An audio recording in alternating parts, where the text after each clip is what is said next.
Namaskar. Today we will do the remaining part of the classroom transaction planning in manpower section. Okay.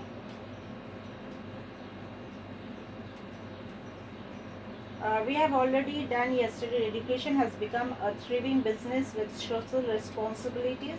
Where the data reveals 52% of the primary school children complete the level. Out of that, 44 enroll in secondary, and 50% of those then complete the secondary level. And dropout girls are of 6%. Now, today we will be doing manpower development does not mean the development of high level manpower only. Okay, here we are saying, when we are saying about the manpower development, it does not mean that high level manpower should be only there. It also means the development of the capabilities of every citizen of the country. All the citizen of the country, who means that development, we record or we consider those only. In order to do this, it is essential to gear up primary education and organize adult education on a massive scale. Here we are, when development we say, not only the school children, the small children, those who are learning in the primary section, we mean the adult education also.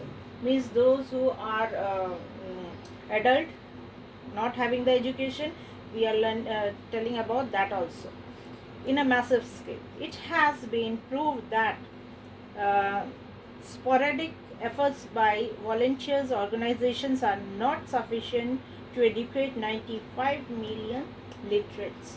Means countries 95 million people, only we consider that 5% are fully literate till graduation or higher education.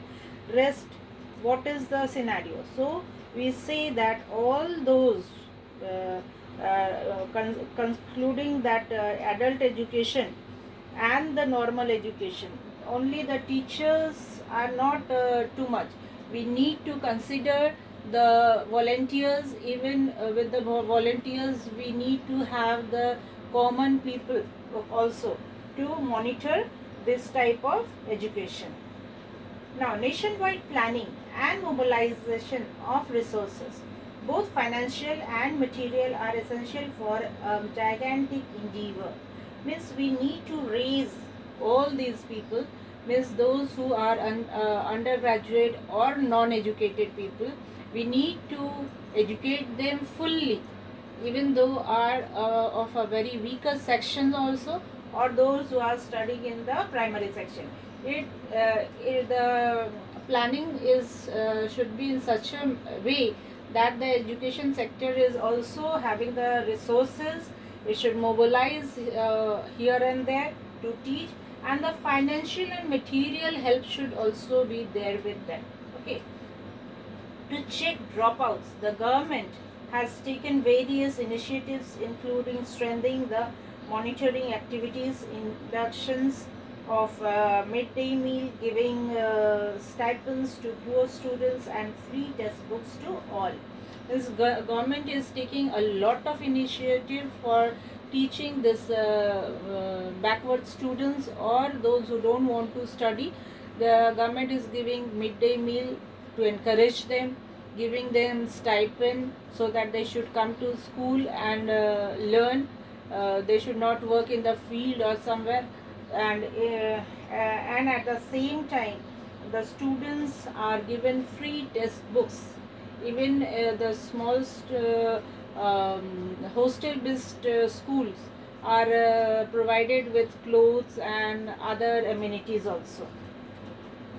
Under the new education policy, the government is trying to minimize the ratio of teachers and students to raise the quality of classroom education.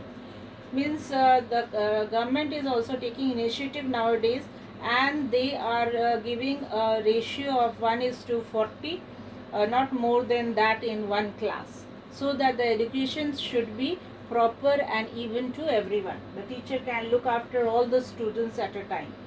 The government has formulated the National Plan of Action to achieve the target of education for all, and Millennium Development Goals. The government is doing and planning all this in a nationwide, all over India, so that all the people of the country should get education, proper education by the teachers eventually. Okay, and millennium development, government is having a millennium development goals, means throughout the country all the students should be educated. We can say our country is having 100% literate. Thank you for today.